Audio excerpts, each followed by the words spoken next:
একাদশ দ্বাদশের final merit list প্রকাশিত হয়েছে প্রায় 19 ঘন্টা প্লাস অতিক্রান্ত। তো এই সময়ের মধ্যে আমাকে অনেকেই কমেন্টসে প্রশ্ন করছো যে আমি ওয়েটিং লিস্টে আছি, আমার র্যাঙ্ক অমুক, আমার কি চান্স আছে, সম্ভাবনা আছে? আমাকে প্রশ্নটা অনেকেই করছো।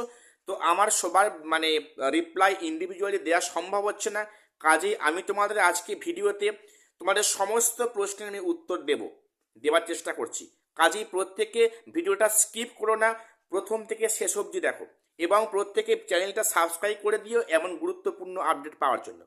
দেখো, যেখানে বিষয়টা হচ্ছে কি, অনেকে আমাকে বারে বারে বলছো যে স্যার আমি ওয়েটিং লিস্টে আছি, আমার র্যাঙ্ক অমুক হয়েছে, খুব চিন্তার মধ্যে আছি, আমি কি চান্স পেতে পারি? দেখো, তোমাদের যে বা যারা বলছে যে ওয়েটিং লিস্ট থেকে প্রত্যেককে চাকরি পাবে, এটা সম্পূর্ণ ভুল কথা।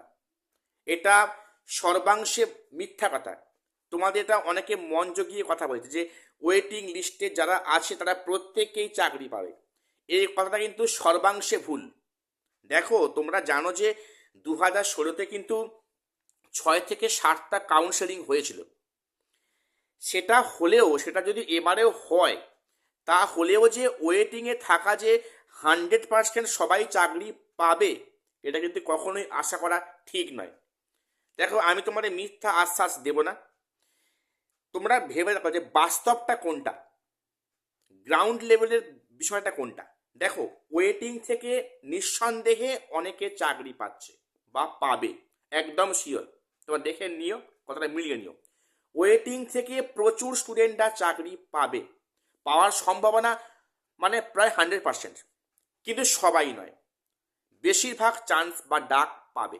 দেখো, তোমরা এখন যারা ভেঙে পড়ছো খুব, যে স্যার আমার এই র্যাঙ্ক হয়েছে, আমার কোনো সম্ভাবনা আছে, আমি হাল ছেড়ে দেবো। দেখো, এক্ষুনি হাল ছাড়া কোনো বিষয় নয়। এখন সবে মেরিট লিস্ট প্রকাশিত হয়েছে, এরপর 2-1 দফা কাউন্সেলিং হোক। তোমরা এক্ষুনি নেগেটিভ মাইন্ডেড হো না, প্রত্যেককে পজিটিভ মাইন্ডেড থাকো। ঠিক আছে? তোমরা যে সবাই বললাম চাকরি পাবে তা নয়, কিন্তু অনেকের চান্স সম্ভাবনা খুব বেশি আছে। তোমরা একটু ওয়েট করো, তোমরা এখনই ভেঙে পড়ো না, প্রত্যেকে আশা রাখো। ঠিক আছে?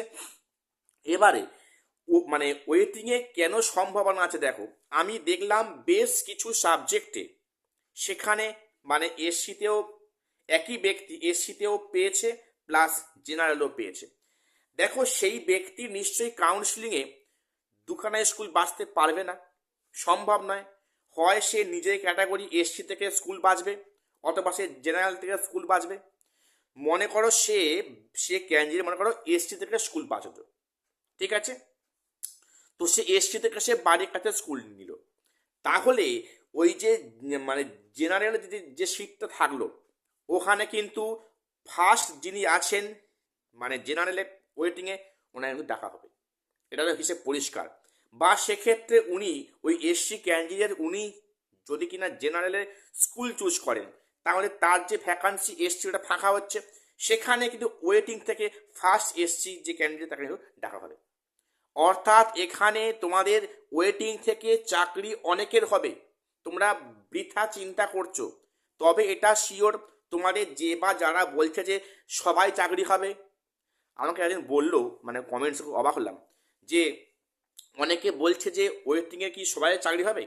এটা অসম্ভব, এটা হতে পারে না, যেটা কোনো কালে কিন্তু হয়নি। ঠিক আছে? কিন্তু অনেকেই চাকরি পাবে, কতটা শিওর। তোমরা এখনই আশা হারিও না, প্রত্যেকে মনোবল রাখো। তবে প্রথম ফার্স্ট কাউন্সিলে কিন্তু ওয়েটিং থেকে কাউকে ডাকা হবে না। ঠিক আছে? ফার্স্ট কাউন্সেলিংয়ে ওয়েটিং থেকে কেউ ডাক পাচ্ছ না, এটাই স্বাভাবিক। কাজেই সেখানে ভেঙে পড়ার মতো কিছু অবস্থা এখনো তৈরি হয়নি। দেখো, 1, 2, 3টে কাউন্সেলিং হোক, তোমরা প্রত্যেকে বুঝতে পারবে যে তোমাদের সম্ভাবনা আদৌ আছে কি না আছে। ঠিক আছে? তো যাই হোক, ওয়েটিংয়ে যারা র্যাঙ্কের মধ্যে আছে প্রথম দিকে, তারা অবশ্যই ডাক পাওয়ার পসিবিলিটি খুব খুব বেশি। তো আজকে আমি এটুকুই আপডেট দেওয়ার ছিল। প্রত্যেকে চ্যানেলটা সাবস্ক্রাইব করে রাখবে এমন গুরুত্বপূর্ণ আপডেট পাওয়ার জন্য। দেখো, সেক্ষেত্রে সম্ভবত 27শে জানুয়ারি থেকে কিন্তু সেখানে কাউন্সেলিং প্রক্রিয়া শুরু হবে। ঠিক আছে? তারপরে কিন্তু আমাদের ক্লাস 9-10-এ কিন্তু ভেরিফাই প্রক্রিয়া শুরু হবে। আর শেষ করছি, দেখা হচ্ছে পরে কোনো আপডেট নিয়ে।